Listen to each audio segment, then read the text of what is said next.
여러분 대단히 반갑습니다. 그리고 부족한 사람을 청해 주셔서 여러분들께 감사의 말씀을 드립니다. 제가 2005년 7월 7일에 이 예배당에 왔었습니다. 그날은 이중표 목사님 장례식이 있었던 날이었는데 그때 저는 부산에서 목회하고 있었습니다마는 내가 목사님 장례식에는 가야 되겠다 이렇게 생각을 하고 새벽 4시에 운전을 해서 부산서 이곳까지 왔더랬습니다. 조기쯤 앉아 있었던 것 같습니다.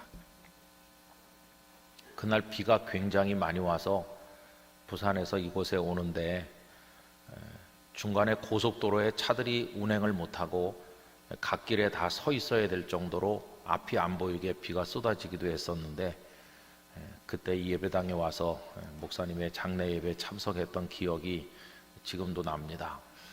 또 우리 윤 목사님께서 저를 오라고 하셨을 때 우리 이 목사님 목회하셨던 한신교회 가보고 싶은 생각도 많이 있어서 제가 사양하지 않고 오게 됐습니다. 기쁘고 감사한 마음으로 왔습니다. 부산에 있으면서 우리 파트타임 전도사님들까지 다 모시고 한신 목회 개발원에서 하는 그 목회자 세미나 매년 6월 첫 주간 월화수목 양수리 수양관에서 하는 그곳에 거의 빠짐없이 왔더랬습니다. 목회자 세미나가 호텔 같은 데서 몇십 명 모여서 하는 것도 많이 있었지만은 우리 이중표 목사님 세미나는 한 방에 100명씩 매트리스 깔고 누워서 옛날 중고등부 때 수련회 다니는 생각도 나고 그러면서 거기서 받는 은혜가 참 귀했습니다. 훌륭하신 목사님들이 많이 오셔서 하루 종일 말씀을 전하셨는데 그 중에서도 엑기스는 우리 이 목사님의 개회 예배, 폐회 예배, 그리고 새벽에 3번 이렇게 5번 설교였습니다.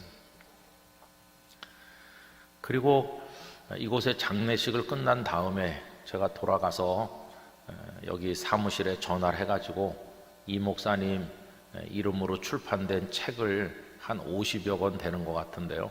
그 전체를 다 사고 또 목사님의 설교 CD를 다 구해서 하루에 한 편씩 읽고 듣고 차에 가지고 다니면서 듣기도 하고 그랬더랬습니다.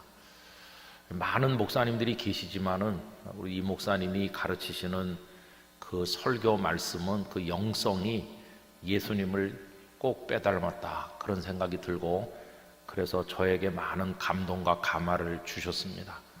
우리 이중표 목사님께서 설교하시던 이 강단에 와서 제가 여러분들과 말씀을 나누게 된 것이 꿈만 같고 너무나도 감격스럽기도 합니다.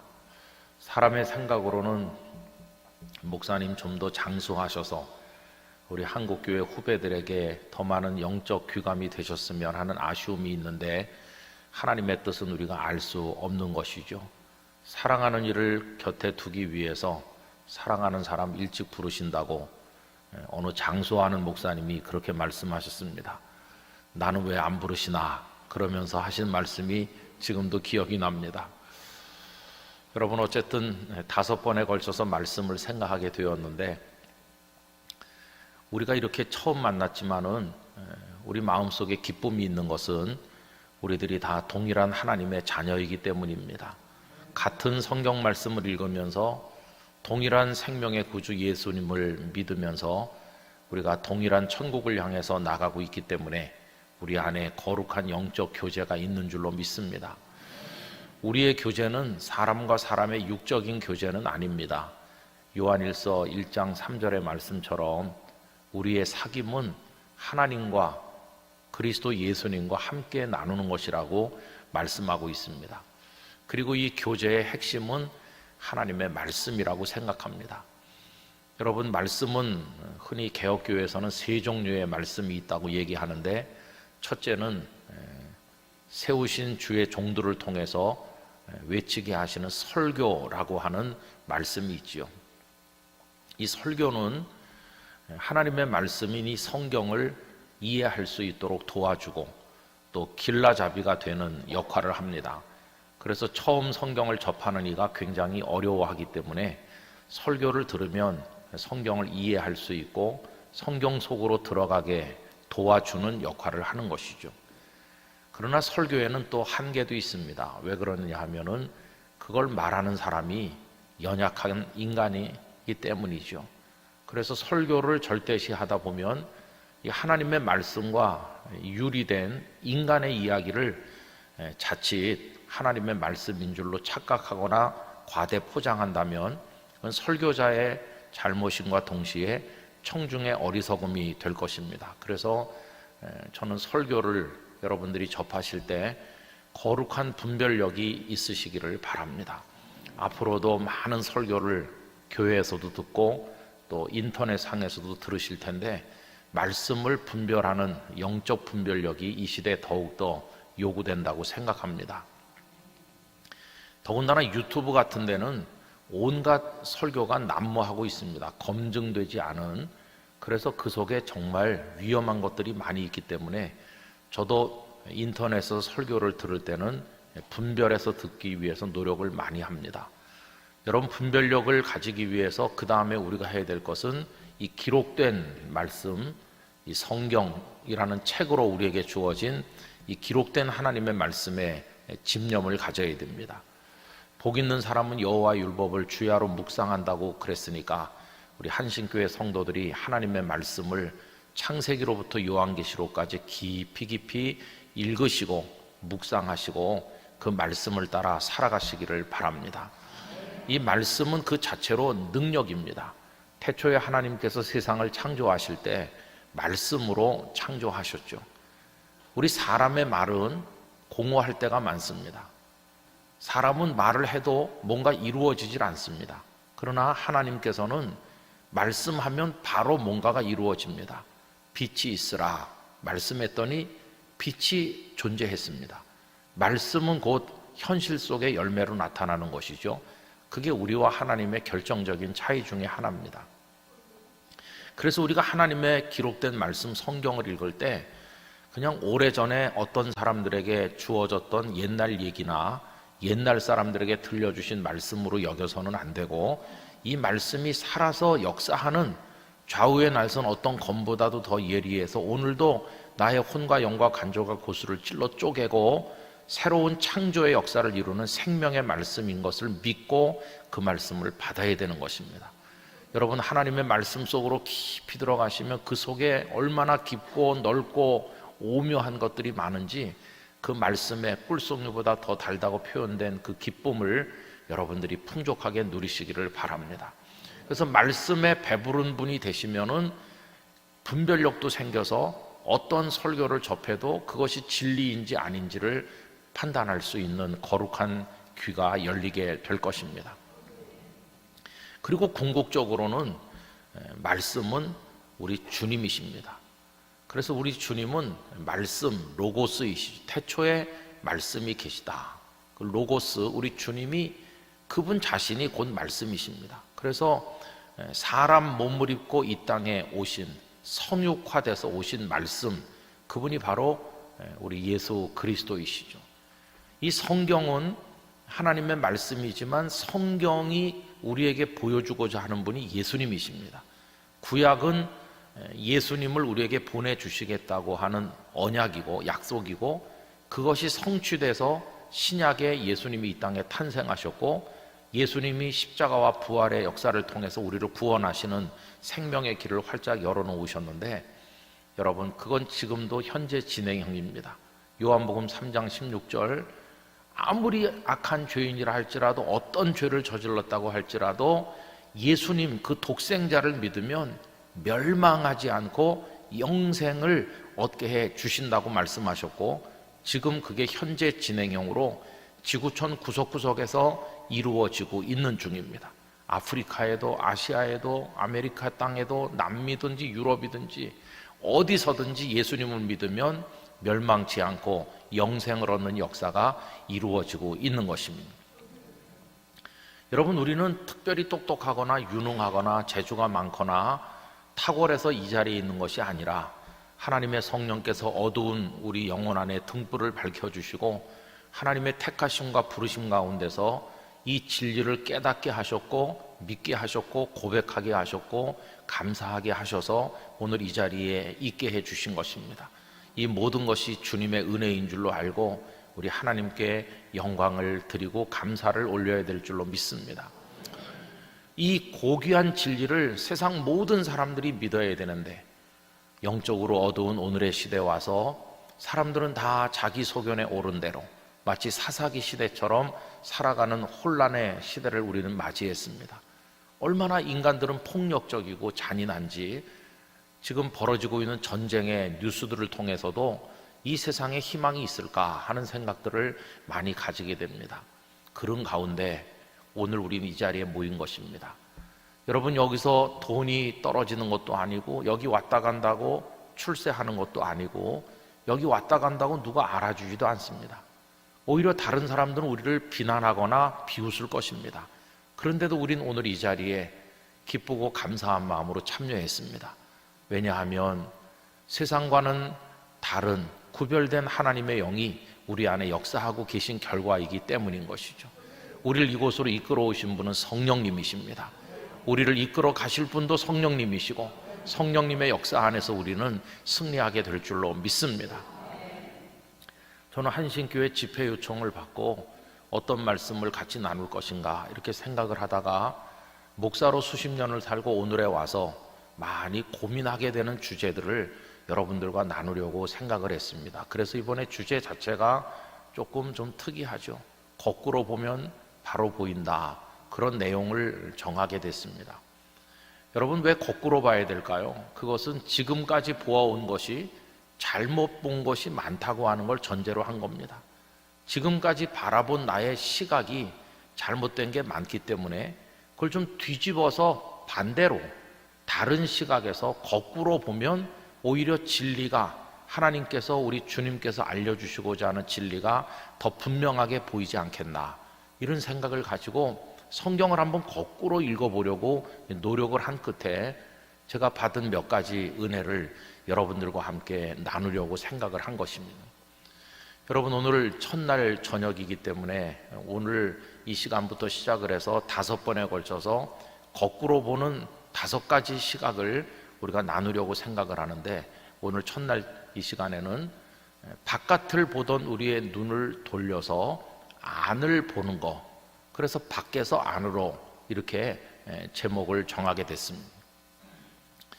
여러분, 우리들은 아침에 눈을 떠서 잠자리에 들 때까지 언제나 바깥을 봅니다. 눈을 떴다고 하는 것 자체가 바깥을 보는 거죠.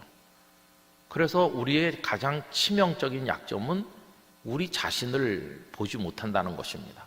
언제나 바깥을 보니까요. 그런데 바깥이라고 하는 것은 무엇이 있습니까? 이 바깥이라고 하는 건 참 고통스러운 거, 우리를 절망시키는 거, 우리로 너무도 고통받게 만드는 그런 것들만 바깥에 많은 거죠. 여러분, 뉴스를 들어봐도 다 그런 것들이 너무나 많아요. 바깥에 존재하는 것 자체가 우리를 힘들게 하는 게 많이 있지 않습니까? 오늘 하박국서 말씀을 읽은 것은 오늘 저녁에 나누고자 하는 이 주제에 가장 걸맞는 성경의 인물 한 분을 정한다고 하면 그분이 바로 하박국 선지자이기 때문입니다. 여러분, 하박국서는 석장으로 이루어져 있는데 1장에서 3장까지 오는 동안에 하박국의 시각이 바뀌는 걸 볼 수 있습니다. 1장의 하박국은 바깥을 보면서 좌절하는 연약한 한 사람입니다. 그런데 3장의 하박국은 그의 시각이 완전히 바뀌어서 더 이상 바깥을 보지 않고 바깥이 어떠하든지 상관없이 내면을 들여다보면서 자기 안에 계신 여호와 하나님으로 인하여 기뻐하는 사람으로 완전히 탈바꿈된 그런 하박국의 모습을 볼 수 있습니다. 저는 우리 함신교회 성도들이 오늘 저녁 이 말씀, 길지 않은 말씀이지만 이 말씀의 묵상을 통해서 1장의 하박국처럼 살고 계셨다면 3장의 하박국이 되시기를 축원합니다. 1장에서 3장으로의 여행을 이제 떠나는 것입니다. 그럼 여러분, 이 하박국은 지금부터 약 2600여 년 전에 사셨던 분이신데 상황은 너무나 많이 다르지만 영적인 그 구조는 똑같습니다. 그럼 하박국이 어떤 세상에서 살았고 그는 어떤 거룩한 여행을 통해서 새로운 하박국으로 영적 리모델링이 이루어졌는가, 이제 그걸 우리가 한번 보도록 하겠는데요. 여러분 성경 말씀을 펴셔서 하박국 1장으로 가보시기를 바랍니다. 하박국 1장 2절부터 4절 말씀까지 우리 천천히 합독해 보도록 하겠습니다. 1장 2절부터 다 같이 읽겠습니다. 여호와여, 내가 부르짖어도 주께서 듣지 아니하시니 어느 때까지리이까? 내가 강포로 말미암아 외쳐도 주께서 구원하지 아니하시나이다. 어찌하여 내게 죄악을 보게 하시며 패역을 눈으로 보게 하시나이까? 겁탈과 강포가 내 앞에 있고 변론과 분쟁이 일어났나이다. 이러므로 율법이 해이하고 정의가 전혀 시행되지 못하오니 이는 악인이 의인을 애워 쌌으므로 정의가 굽게 행하여 짐이니이다. 아멘 하긴 조금 어색한 말씀이죠. 여러분 한번 다시 보세요. 그 하박국의 내면에서 지금 가득 차오르고 있는 어떤 분노, 절망 이런 게 느껴지죠. 여호와여, 내가 부르짖어도 주께서 듣지 아니하십니다. 지금 그의 분노는 세상을 향한 분노를 넘어서서 세상을 그렇게 방치하시는 것처럼 보이는 여호와 하나님을 향한 분노로 폭발하고 있는 걸 볼 수 있죠. 도대체 왜 듣지 않으십니까? 도대체 언제까지 이런 상태로 가실 겁니까? 이렇게 따지죠. 내가 강포로 말미암아 외쳐도 주께서 구원하지 아니하시나이다. 여러분 거기 강포라고 하는 단어가 이제 한 번 나왔어요. 하박국이 사는 그 시대 모습을 보여주고 있죠. 그 다음에 3절입니다. 어찌하여 내게 죄악을 보게 하시며 패역을 눈으로 보게 하시나이까? 겁탈과 강포가 내 앞에 있고 변론과 분쟁이 일어났나이다. 거기 몇 가지 단어가 또 나오죠. 죄악, 패역, 겁탈, 변론, 분쟁 이런 단어가 연거푸 나오고 있죠. 이 변론과 분쟁만 해도 그렇습니다. 여러분 변론이 심한 곳은 조용하지 않아요. 여기서도 한마디 저기서도 한마디 왁자지껄하면서 각자가 자기 하고 싶은 얘기를 막 쏟아내는 건데 그 변론이 아주 창조적이고 생산적인 토론이 아니라 그게 분쟁으로 바뀌는 거죠. 우리나라 지금 여야 간에 벌어지고 있는 여러 가지 갈등들 또 이념 간의 여러 가지 갈등들 이런 건 분쟁을 넘어서는 수준에 와 있는 거 아닙니까? 온갖 죄악이 관영한 세상에 우리가 살고 있습니다. 이게 하박국이 살던 시대만 그런 게 아니라 오늘 우리 시대가 그렇다 하는 걸 알 수 있죠. 이제 4절로 가보시면 종교적으로 봐도 다 타락했다는 걸 알 수 있습니다. 이러므로 율법이 해이해졌습니다. 정의가 전혀 시행되지 못하고 있습니다. 그래서 사회 부조리가 극에 달한 끝에 정의 같은 게 없는 거죠. 악인이 의인을 애워쌌습니다. 여러분 악인이 의인을 애워싼다는 건 숫자가 악인이 훨씬 많다는 겁니다. 의인이 한 명이면 악인은 한 10명 돼가지고 둘러싸고 있는 거죠. 그래서 정의가 굽게 행하여 짐이니이다. 요 2절, 3절, 4절이 바깥을 바라보면서 느낀 하박국의 좌절입니다. 여러분 그가 살던 시대는 남한국 유다의 후반기죠. 이스라엘 역사를 여러분들이 잘 아실 것입니다. 애굽에서 430년 동안을 살았고 그 중에 상당 시간은 노예로 살았습니다. 그러다가 하나님께서 보낸 구원자 모세의 인솔을 받아서 하나님의 권능의 편팔과 강한 손을 통해서 10가지 재앙이 임했고 그들은 마지막 재앙이 임하던 그날 밤 애굽 사람들의 맏아들이 죽어서 통곡하던 그날 밤에 그들은 430년 만에 그 땅을 벗어나 출애굽하게 됐습니다. 그리고 홍해를 만났지만 하나님께서는 홍해를 마른 땅으로 건너게 하셨고 애굽의 군대를 다 거기 수장시킴으로써 애굽과 완전히 결별하게 하시고 완벽한 구원을 보여주셨고 그리고 광야를 지나는 동안에 만나와 메추라기 구름기둥과 불기둥으로 그들을 인도하셨습니다. 그리고는 가나안 땅을 오래전에 약속하신 대로 그 땅을 젖과 꿀이 흐르는 땅을 허락하셨고 그들은 거기서 하나님의 은혜 중에 살았습니다. 그러나 패역한 백성들은 하나님을 떠나서 아까도 말씀드린 것처럼 자기 소견에 옳은 대로 행하면서 온갖 우상을 숭배하고 적의 침략을 받으면 잠시 회개했다가 사사들을 통해 구원받았지만 또 다른 죄를 또 지으면서 똑같은 구조가 반복이 됐죠. 그러다가 나중에 그들도 왕을 세워달라고 요청해서 사울이 초대 왕이 됐고, 두 번째 왕은 다윗이었고, 그때 이스라엘은 전성기를 맞이했죠. 그리고 다윗의 아들 솔로몬은 아버지 때 이루어진 그 전성기에 달콤한 열매를 먹는 시대였다고 할 수 있습니다. 그러나 솔로몬 말기에 가서 솔로몬 자신이 하나님 앞에 방탕하고 하나님의 뜻을 따르지 않으므로 하나님의 진노가 임해서 그가 죽고 그 아들 르호보암이 등장했을 때 나라가 둘로 나눠집니다. 북왕국 이스라엘과 남왕국 유다로 분열됐죠. 그런데 북왕국 이스라엘은 단 한 명의 의로운 왕, 믿음을 가진 왕을 배출하지 못하고 모두가 다 그 악한 왕이었습니다. 여로보암이 만든 단과 베델의 그 금송아지 우상을 섬기면서 타락해 갔죠. 그러다가 결국은 아수르에 의해서 멸망하게 됩니다. 남왕국 유다는 조금 더 견뎠죠. 그러다가 BC 586년에 느부갓네살 왕 바벨론에 의해서 완전히 무너지죠. 그럼 하박국은 언제적 사람일까? 정확히 연대를 특정할 수는 없지만 그 힌트를 보면은 거의 유다가 멸망하기 조금 전이라는 걸 알 수 있어요. 여러분, 남왕국 유다는 바벨론에 의해서 멸망하는데 느부갓네살 왕은 3번에 걸쳐서 남유다를 침략했습니다. 그 첫 번째가 갈그미스 전투가 있었던 BC 605년인데 그때 애굽을 물리친 바벨론의 군대가 돌아가면서 유다를 침략해서 포로들을 끌어갔죠. 그때 끌려간 사람 중에 대표적인 사람이 다니엘과 그의 친구들입니다. 그리고 8년이 지난 다음에 BC 597년에 와가지고 두 번째 침략이 있었는데 그때 여호야긴 왕을 폐위시키고 그리고 그를 끌고 갔죠. 여러분, 여호야긴은 그때 18살밖에 되지 않았는데 왕 된 지 석 달 만에 왕의 자리에서 끌어내려지고 그리고 포로로 끌려가서 37년을 감옥에 있다가 풀려난 것으로 기록되어 있습니다.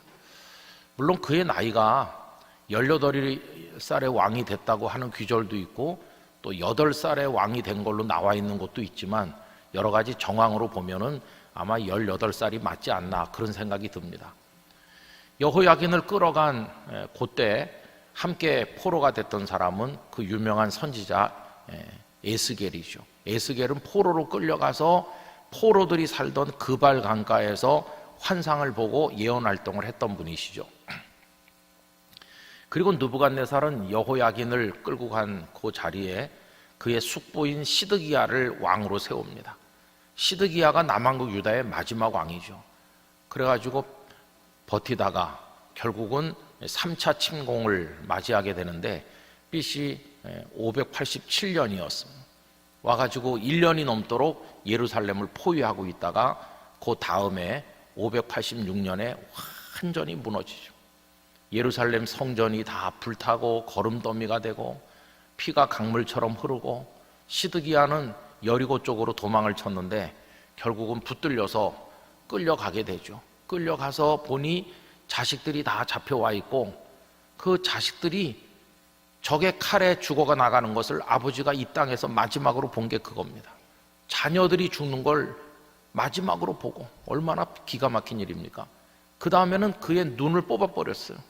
시드기야는 두 눈이 뽑힌 채로 쇠사슬에 결박당해서 바벨론까지 끌려가서 죽게 됩니다. 그리고 유다는 완전히 무너졌어요.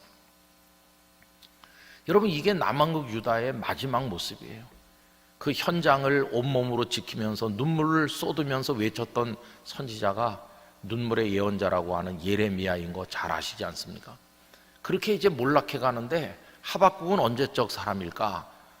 바벨론 군대가 점점 다가오고 있던 그때예요. 남왕국 유다가 얼마 안 남았어요. 거의 숨통이 조여져 오던 그 막바지. 여러분, 우리나라 조선으로 말하면 구한말을 생각해 보시기 바랍니다. 열강이 우리나라를 침략하고 일본이 벌써 들어와 가지고 우리나라 국권을 장악하고 을사보호조약을 비롯해서 이런 게 우리를 숨을 조이고 있던 그때 매국노들이 판을 치고 그냥 불법 천지가 돼가지고 어떻게 정의도 찾아볼 수 없고 희망도 발견할 수 없었던 구한말, 그 절망의 시대, 그런 시대를 연상해 보시면 알 수 있는 거죠. 하박국은 지금 그런 시대에 살고 있는 겁니다. 그래서 여기 2절, 3절, 4절에서 하나님을 향해 소리를 높이는 거죠. 도대체 언제까지 나의 부르짖음에 귀 기울이지 않으시고 이 세상이 이렇게 악한데 방치하십니까? 이러면서 하나님을 향해 원망하는 거 아닙니까? 여러분, 이런 원망은 어디서 왔나요? 바깥을 보니까 쏟아져 들어온 거예요. 바깥을 보니까. 우리 한신교회 성도님들은 오늘날 대한민국을 보면서 얼마나 만족하세요? 우리 두 눈에 보이는 대한민국 사회, 저 북한, 그리고 머리에 해 그리고 살아야 되는 우리의 현실, 우리 주변에 있는 강대국들, 그러면서 우리 사회에 마약이 얼마나 많이 퍼져가고 있는지, 하나님의 창조 질서를 부정하는 동성애를 비롯한 온갖 추잡한 그런 것들이 부끄러움을 잊은 채로 길바닥에 다 쏟아져 나오는 오늘의 시대. 여러분, 뉴스를 보는 게 참 두렵잖아요. 이게 바깥을 보면 그런 게 전부 가득 차 있습니다. 어쩌면 지금 오늘의 시대는 하박국이 살던 남한국 유다보다도 더 악할 수도 있겠다. 지금 우리가 그 상황 속에 있는 거 아닌가. 이 2절, 3절, 4절의 탄식과 눈물과 외침이 우리들의 것이 아닌가, 이렇게 생각이 들 만큼 답답한 지경에 있는, 여러분 어떻게 될지 잘 모르는 거죠. 너무 갑갑하잖아요. 포괄적 차별금지법만 해도 참 우리 기독교인들을 많이 힘들게 했던 건 사실입니다. 지금도 뭐 많이 걸려 있죠. 목사님들이 가서 1인 시위를 하기도 하고. 여러분, 저도 제가 1인 시위 1호로 나가서 했는데요, 제가 진평연 대표이기 때문에 그렇게 했습니다. 진평연이 뭔지 모르시는 분을 위해서 알려드리면, 진정한 평등을 바라고 나쁜 차별금지법에 반대하는 전국연합, 그런 게 있는데 너무 길기 때문에 그냥 이름을 진평연이라고 했습니다.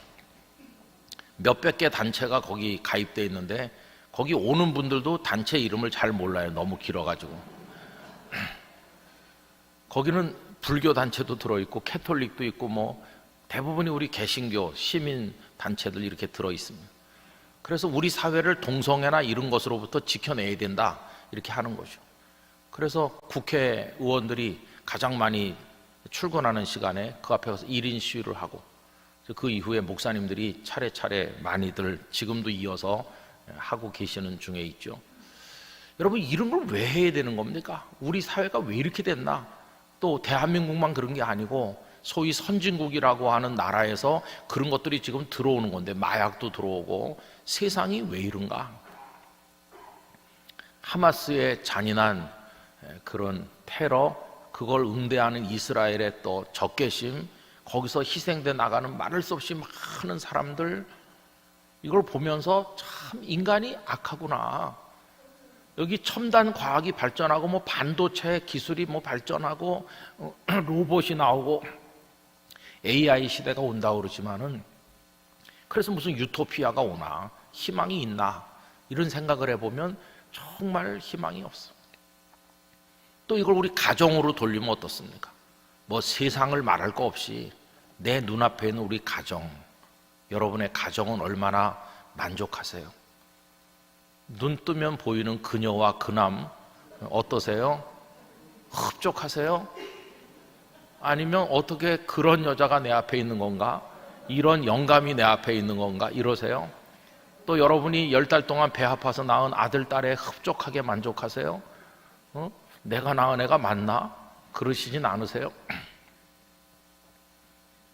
그리고 처음부터 고생하며 살려고 인생의 꿈을 가진 분은 한 사람도 없는데, 다 웨딩 마치 할 때는 공주가 되기를 원했고 여왕님이 되기를 원했고 다 그렇게 해서 시작했는데, 이제는 가정이 아니고 집구석이 된 지가 오래고, 그래가지고 얼마나 많은 사람들이 고통받습니까? 차라리 눈을 감자, 이렇게 가정 때문에 고통받는 사람 참 많습니다. 여러분, 직장은 또 어떠신가요? 일터에 가시면 아침에 상큼하게 모닝커피를 마시면서 동료들하고 머리를 맞대고 회사의 발전을 위해 일하고, 그리고 또 땀 흘리고 후회 없이 일하고 저녁에는 가벼운 마음으로 퇴근하고, 나에게 삶에 필요한 보상을 충분히 경제적으로 해주고 거기서 성취도 좀 맛보고 행복하고 그런 직장생활 다 꿈꿨을 텐데 회사 안에서도 아주 더티한 음모가 자행되면서 열심히 일했는데 어느 날 나가라 그러고 나보다 무능해 보이는 사람이 막 승진하고 그런 현실 앞에 많이 좌절하시잖아요.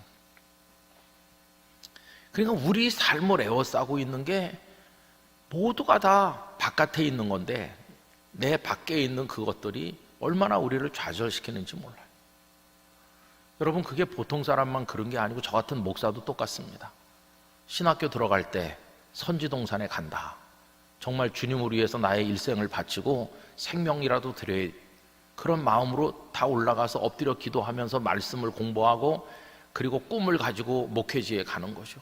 목회지에 가서 기도합시다 그러면 다 같이 성도들이 기도하러 올 줄 알았는데 기도하자고 그래도 기도 안 하는 사람이 훨씬 많고 기도하러 오는 사람은 얼마 없고 전도하자고 그래도 전도하는 사람은 얼마 없고 전도 안 하는 사람이 훨씬 많고 전도 안 하는 사람은 믿은 지 얼마 안 되는 사람일 거라고 생각했는데 오래 믿은 사람일수록 전도를 안 하고 그 다음에 오래 믿은 중직자일수록 기도하러 안 오고 모든 게 다 영적으로 이렇게 뒤죽박죽이 돼 있고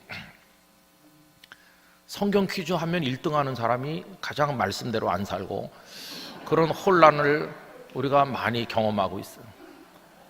그래서 목회를 하는데 혼돈이 너무 많이 일어나요. 이거 어떻게 된 건가? 분명히 나는 강단에서 정직하게 살아야 된다고 말했는데 거짓말하는 성도도 많고 그런 혼란이 많이 있는 거죠. 그래서 여기 하박국의 탄식이 목사님들의 목양실에서도 많이 나옵니다. 언제까지 이렇게 놔두시는 겁니까? 하나님 왜 그 집사를 처리하지 않으시는 겁니까? 이렇게 목사님들도 울분을 토할 때가 많은 거죠. 제가 우리 이 목사님 설교집도 많이 읽고 그래서 여러분 아시는 얘기를 해보면은 우리 이 목사님도 하나님 앞에 왜 저 사람을 그냥 두십니까? 저렇게 악한 사람을 왜 처리하지 않으십니까? 이렇게 하니까 하나님께서 이중표 목사님께 말씀하시기를 나도 처리 못해서 내가 죽었다 이렇게 하시면서 그러니까 너도 죽어라 이렇게 하셨다고요. 그래서 별세를 말씀하신 겁니다. 다른 수가 없어요. 죽는 수밖에. 그를 죽일 수는 없으니까. 그래서 여러분 여기 바깥을 보면 이런 좌절밖에 없는 거예요. 이렇게 하나님 앞에 소리를 높이니까 하나님께서 하박국에 한마디 답을 주셨어요. 한마디 답을. 여러분 그 답이 어디 나오냐면은 6절입니다. 6절 다 같이 읽어보겠습니다. 보라, 내가 사납고 성급한 백성 곧 땅이 넓은 곳으로 다니며 자기의 소유가 아닌 거처들을 점령하는 갈대아 사람을 일으켰나니. 이게 무슨 얘기냐 하면요, 너희 나라 남한국 유다가 얼마나 타락하고 악한지 나도 다 알아. 나도 다 알기 때문에 네가 그렇게 나를 향해서 따지지 않아도 나도 다 대책이 있다. 하나님께서 남한국 유다를 위해서 준비하신 대책이 뭡니까? 호되게 꾸짖기로 작정하셨어요. 채찍으로 때리기로. 그래서 하나님께서 준비하신 채찍이 그 6절 방금 읽은 데 나오죠. 갈대아 사람. 갈대아 사람이 하나님이 준비하신 채찍이에요. 이 갈대아 사람이 누굴까요? 바벨론 제국을 말하는 거죠. 느부갓네살의 바벨론. 내가 바벨론의 채찍을 통해서 너희들을 호되게 때리려고 한다. 그럼 이 갈대아 사람은 어떤 사람들입니까? 그들을 향한 묘사를 보세요. 사납다, 성급하다, 땅이 넓은 곳으로 다니며 자기 소유가 아닌 거처들을 점령한다.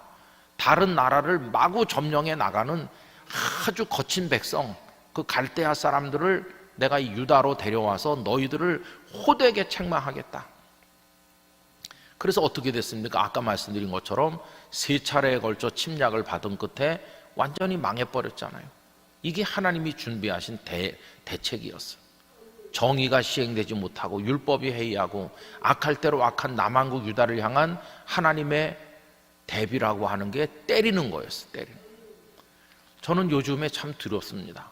우리 대한민국이 뭐 겉으로 보면 굉장히 살기 좋은 나라로 발전하고 있지만 이 안에 썩어 들어가는 그런 걸 보면 하나님께서 우리를 때리려고 준비한 채찍이 뭘까? 이렇게 생각하면 정말 두렵습니다. 저는 가끔씩 그런 생각을 하면 안 될 텐데, 저 위에서 만드는 핵이 하나님이 준비한 채찍이면 이거 어떻게 감당하지? 그런 두려움이 생겨요. 두려운 거죠, 두려움. 하나님께서 우리를 어떻게 책망하실지 알 수가 없잖아요. 그런 두려움이 생겨요. 그래서 이 말씀을 하시니까 하박국이 처음에는 시원했던 것 같아요. 그렇죠, 하나님. 이 사회가 이렇게 썩고 부패했는데 하나님께서 가만히 계신다는 게 말이 안 되죠. 갈대아 사람을 데려다가 호되게 때리신다는 말씀을 들으니까 좀 후련합니다. 좀 혼나봐야 돼요. 이런 생각이 잠깐 들었는데 조금 있다 보니까 혼란이 더 커졌어요. 왜 그러냐 하면 좀 이상한 것 같다 하는 것입니다. 왜 그럴까요? 그래도 자기들은, 남한국 유다는 악하긴 하지만 하나님이 택했던 백성 아닙니까? 아주 악하긴 하지만 형식적으로라도 성전에서 제사를 드리면서 우상을 숭배하지만 또 가끔은 하나님을 부르기도 하는 그런 사람들 아닙니까? 그러면 저 바벨론 군대는요, 저 사람들은 아예 처음부터 하나님을 모르잖아요. 그러면 아예 하나님을 모르는 그들을 데려다가 그래도 하나님이 택한 백성이고 하나님의 이름을 가끔이나마 부르는 이들을 때린다고 하는 건 조금 이게 안 맞는 것 같거든요. 하나님 어떻게 우리보다 더 악한 사람들을 데려다가 우리를 치시려고 합니까? 그래서 하나님 앞에 항의를 또 해요. 두 번째 항의가 어디 나오느냐 하면 17절 맨 끝절 한 절만 보겠습니다. 17절 다 같이 읽읍시다. 그가 그물을 떨고는 계속하여 여러 나라를 무자비하게 멸망시키는 것이 옳으니까. 여기서 그는 느부갓네살이라고 생각해도 되고 그 나라 바벨론이라고 생각해도 됩니다. 바벨론이 얼마나 잔인하냐 하면 그물을 떨고는 계속하여 여러 나라를 무자비하게 멸망시키고 있질 않습니까? 여러분, 어부가 고기를 잡을 때 그물을 이렇게 던졌어요. 고기가 잡혔어요. 그러면 이제 다 떨어가지고 생선을 모을 거 아니겠어요? 그럼 가득히 찼으면 그 정도 잡았으면 만족하고 이제 그만 잡아야 되는데 얼마나 욕심이 많은지 떨고는 또 던지고 또 던진다는 거예요. 바벨론의 군대가 어느 나라를 점령했으면 만족할 줄 알아야 되는데 계속 다른 나라를 집어삼키는 거예요. 여러분, 느부갓네살의 바벨론 군대가 두로와 시돈 그 페니키아 지역을 다 점령했고, 그리고는 남한국 유다를 먹어치웠고 밑쪽으로 내려와서는 애국까지 꼼짝 못하게 만들었고 그 주변을 완전히 다 점령했거든요. 그걸 얘기하는 거죠. 하나님, 아무리 우리가 악하다고 그래도 저 바벨론보단 좀 나을 텐데 바벨론을 데려다 우리를 치시는 건 너무 심한 것 같습니다. 이렇게 또 항의를 했어요. 그러자 하나님께서 이제 두 번째 답을 주시는 거죠. 그게 2장으로 넘어가는 겁니다. 2장 1절. 하박국이 그 두 번째 항의를 제기하고 이제 기다립니다. 제가 읽어보겠습니다. 내가 내 파수하는 곳에 서며 성루에 서리라. 하나님께서 내게 무엇이라 말씀하실는지 기다리고 바라보며 나의 질문에 대하여 어떻게 대답하실는지 보리라 하였더니. 여러분, 저는 우리 한신의 성도들이 2장 1절의 태도를 끝까지 견지하시기를 바랍니다. 이게 뭐냐 하면 이겁니다. 해결된 게 아무것도 없잖아요. 남한국 유다는 여전히 악하죠. 바벨론 군대까지 온다고 하니까 지금 속이 더 많이 상했어요. 그래서 하나님 앞에 따졌어요. 그렇지만 그가 포기하지 않고 있는 거 하나가 뭡니까? 하나님의 답을 기다린다는 거예요. 하나도 해결된 게 없지만 뭐라고 답을 주실 것인지 하나님의 해답이 도착하기를 기다리고 있잖아요.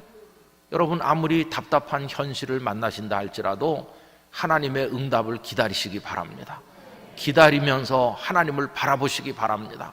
하나님을 향해서 마음을 닫으면 안 되고 하나님의 때가 되면 반드시 응답하실 줄 믿습니다. 그러면서 기다리는 거죠.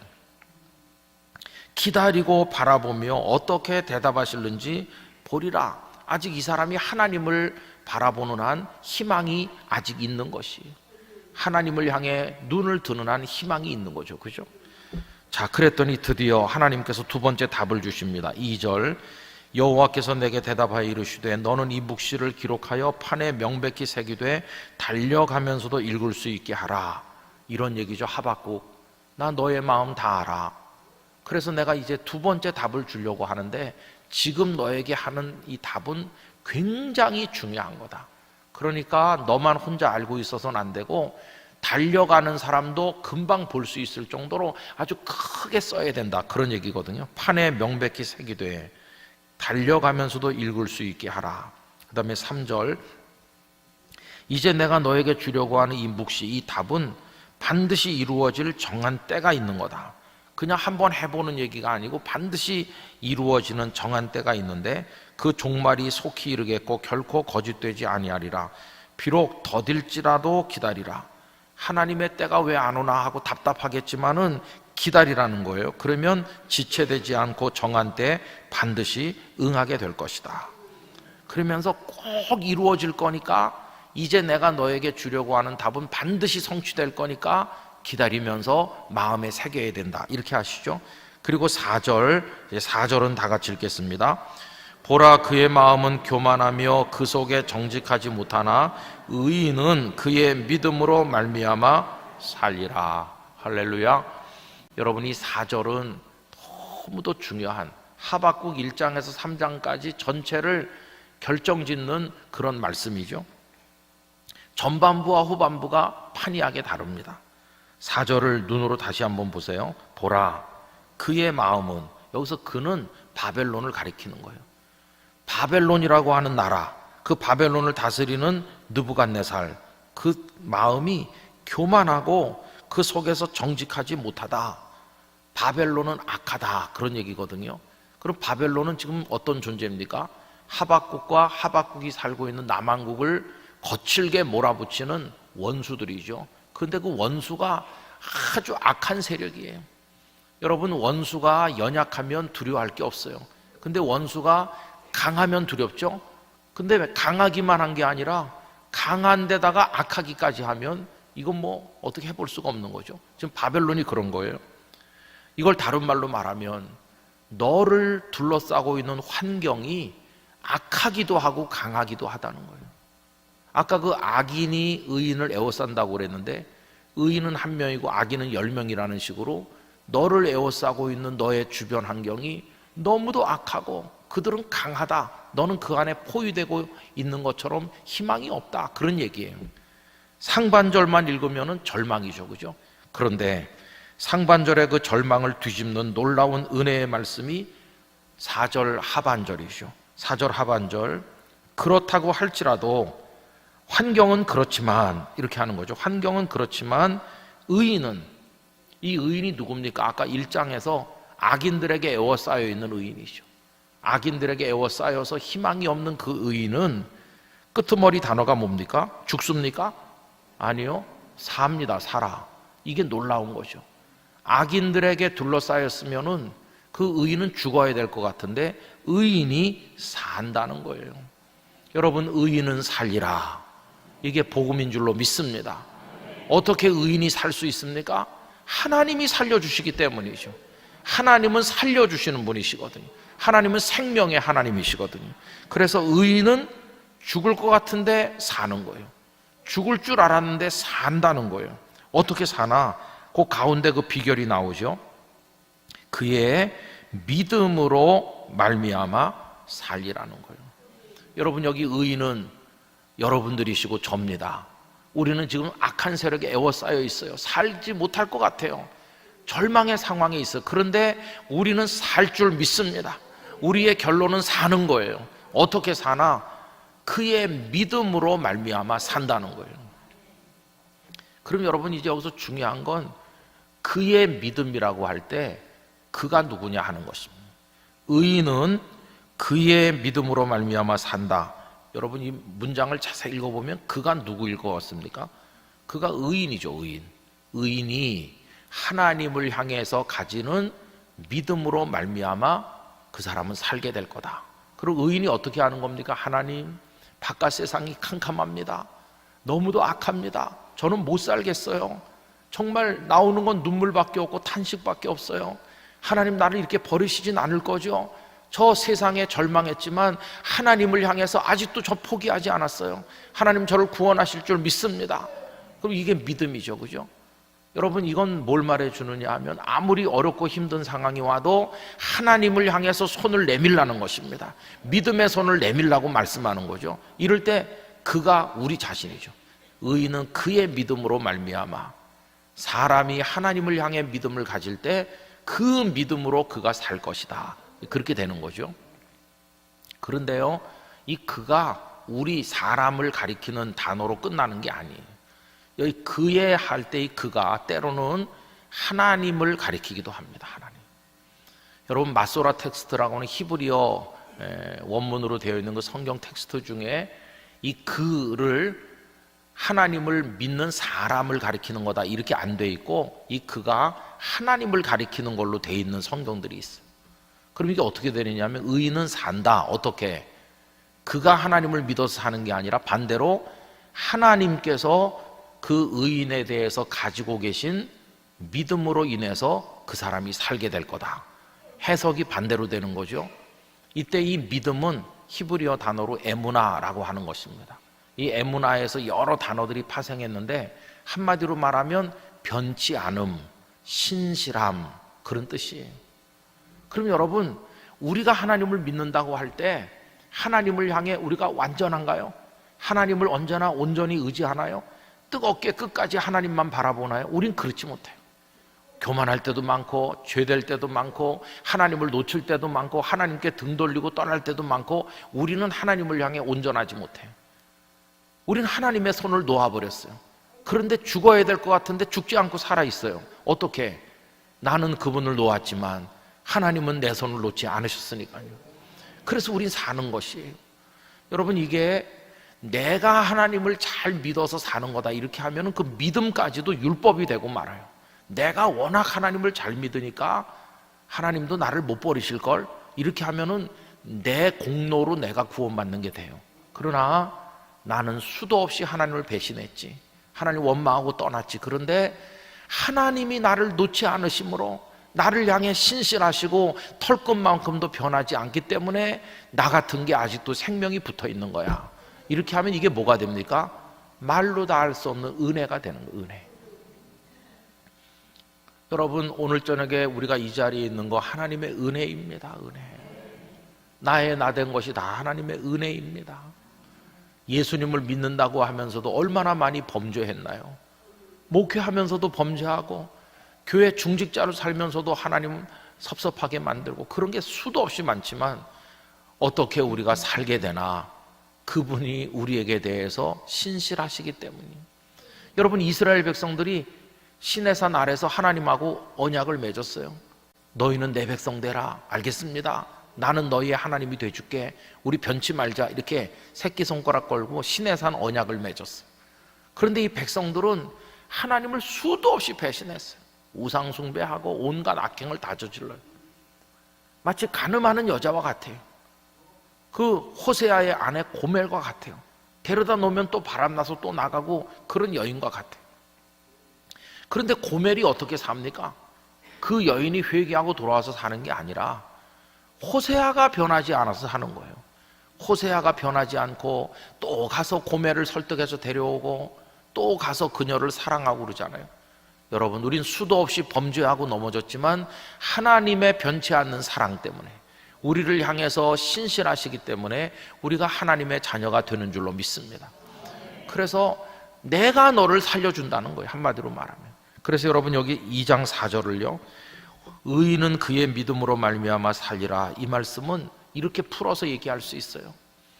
바벨론, 너를 둘러싼 환경, 너의 유다라고 하는 나라의 상황, 너를 에워싸고 있는 악인들, 희망이 없지, 희망이 없을 거야.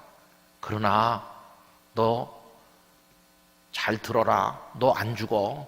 너 살 거야. 너 구원받을 거야. 어떻게 해요?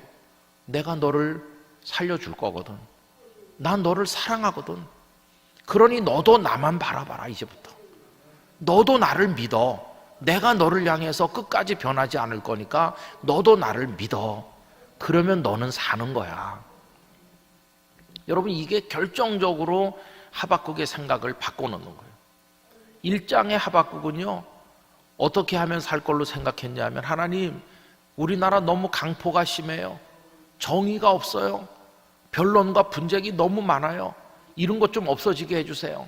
변론이 없어지고 분쟁이 없어지고 강포가 없어지고 정의가 시행되면 살 줄로 생각하는 거죠. 여러분, 사회를 개조하고 사회 개혁을 하고 새로운 입법을 많이 하고 그러면 행복한 유토피아가 되나요?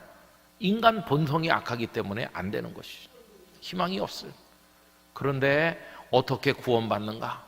바깥 세상은 끓는 냄비처럼 악하게 끓어오르고 있더라도 하나님이 우리를 붙드시고 내가 하나님을 의지하면 거기서 사는 역사가 이루어지는 것이에요. 구원은 바깥 세상이 변화됨으로써 내게 주어지는 게 아니라 바깥 세상과 상관없이 내가 하나님 붙들면 사는 거예요. 하나님이 날 붙들면 내가 사는 거예요. 바깥 세상에 영향받지 않고 하나님과 나와의 관계로 귀결되는 것이에요. 그걸 다 깨닫게 됐어. 그걸 깨닫고 나니까 3장의 하박국은 딴 사람처럼 바뀌게 되는 거예요. 여러분, 이제 오늘 본문으로 돌아가겠습니다. 3장 16절, 아까 우리 읽었던 본문입니다. 제가 16절을 읽어보겠습니다. 내가 들었습니다. 어떤 소식을 들은 거예요. 그 소식을 듣고 나니까 창자가 흔들린다고 그랬어요. 그 목소리로 말미암아 입술이 부들부들 떨려요. 도대체 무슨 소리를 들었을까요? 그 다음에 나오죠. 무리가, 바벨론 군대가 우리를 치러 올라오는 환난의 날을 기다림으로 적들이 점점 다가오고 있다. 전쟁이 다가오고 있다. 큰일 났구나.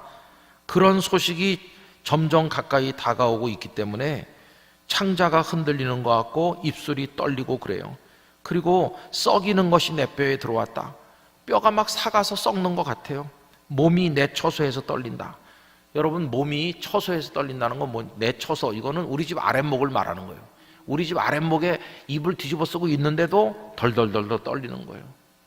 여러분, 바깥 세상에 어떤 희망적인 얘기가 있습니까? 없습니다. 전쟁이 점점 다가오고 있어요. 17절, 그러면 하박국의 개인 사정은 좀 좋은가요? 하박국 개인 사정도 하나도 제대로 되는 게 없어요. 무화과 나무 농사했는데 열매가 무성하지 못하고, 포도나무 심었지만 열매가 없고, 감람나무에 소출이 없고, 밭에는 먹을 게 없고, 되는 게 하나도 없어요. 그죠? 또 우리의 양도 없고 외양간에 소도 없고. 여러분, 16절과 17절 요 두 절만 읽으면 못 살 것 같아요. 이제 나는 죽겠구나, 이런 절망밖에 없잖아요. 1장의 하박국이라면 요 16절 17절의 상황에서 어떤 반응을 보여야 될까요? 하나님을 향해 막 화를 내야 돼요. 그죠? 따지고 그래야 돼요. 그런데 18절 말씀을 보면 전혀 다른 반응을 보이는 걸 볼 수 있어요. 18절 19절 다 같이 읽겠습니다. 나는 여호와로 말미암아 즐거워하며 나의 구원의 하나님으로 말미암아 기뻐하리로다. 주 여호와는 나의 힘이시라.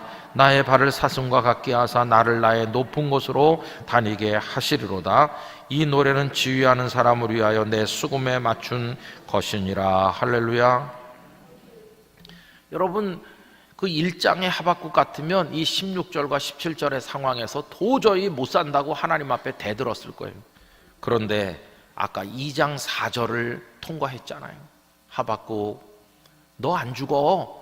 너 살 거야. 의인은 살게 돼 있어. 어떻게? 내가 너를 놓지 않거든. 너도 날 놓지 말아라. 너랑 나랑 잘해보자.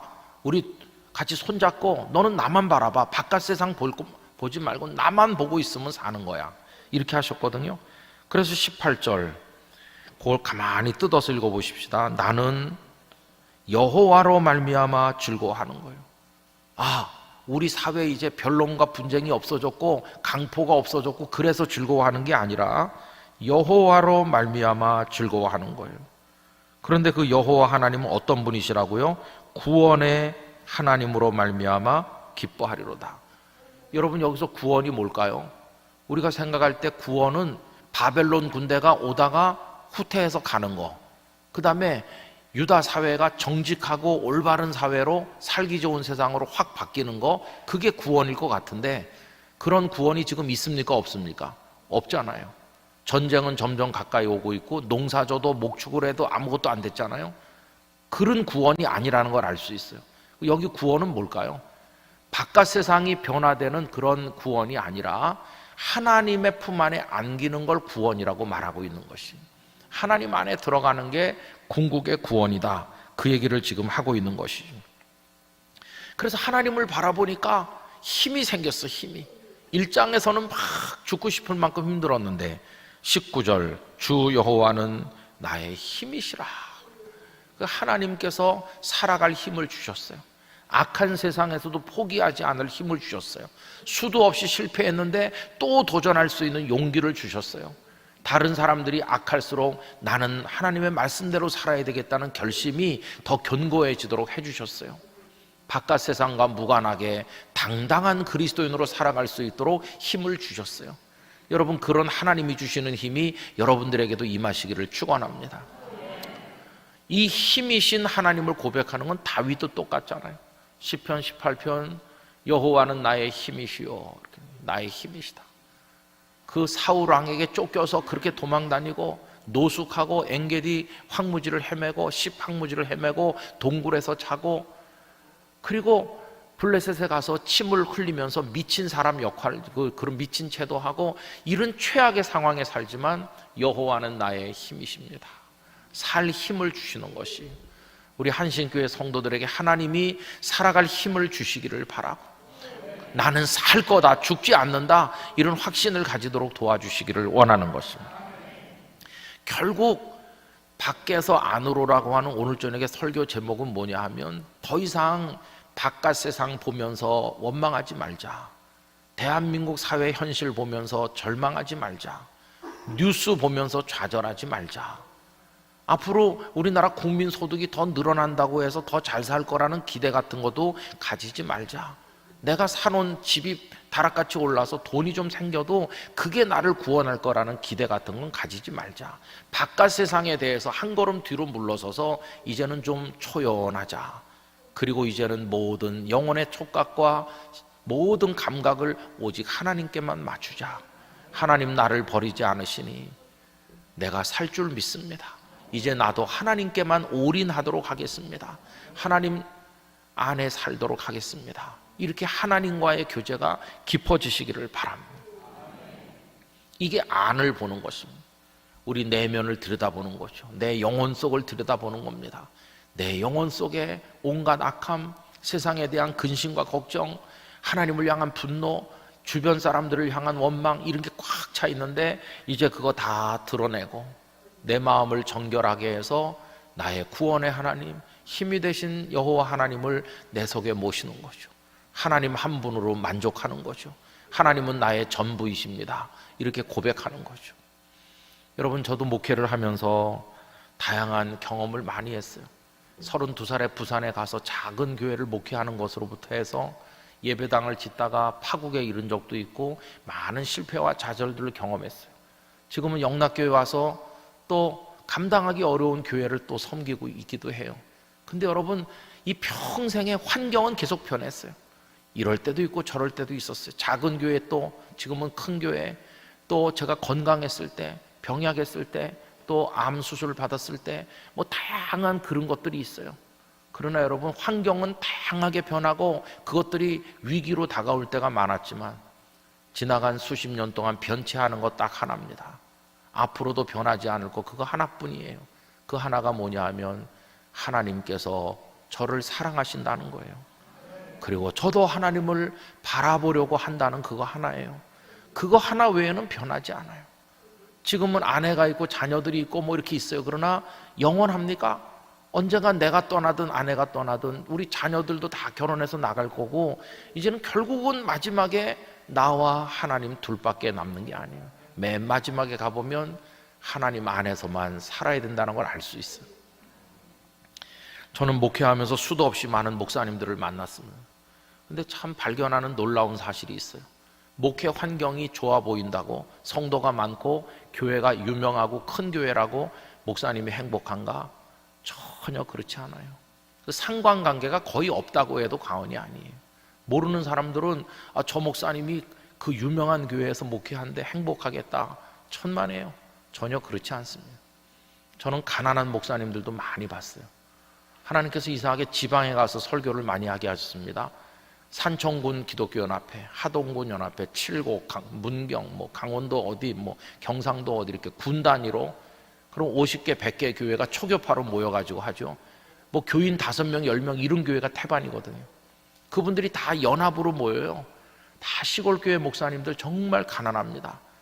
다 낡은 서울에서 폐차할 봉고차를 얻어다가 성도들을 태워오시는 분도 많아요. 그런 가난한 목사님들 많이 만났는데 참 놀라운 것은 그 안에 구원받은 이의 기쁨이 있다는 것이에요. 감사가 있어요.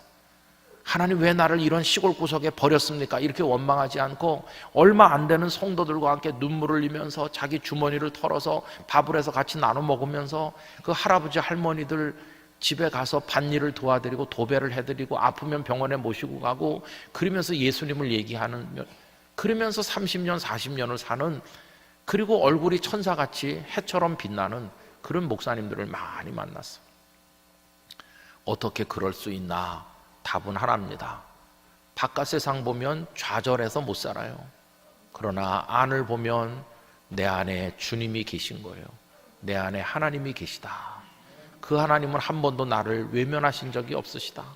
나를 손에서 놓으신 적이 없으시다. 앞으로도 그러실 줄 믿습니다. 내 호흡이, 마지막 호흡이 숨이 가쁜 그 순간을 만나도 내 최후의 한 모금 숨까지도 하나님은 붙드실 것이고 나를 받들어 올려 영원한 생명의 나라로 이끌어 가실 줄 믿습니다.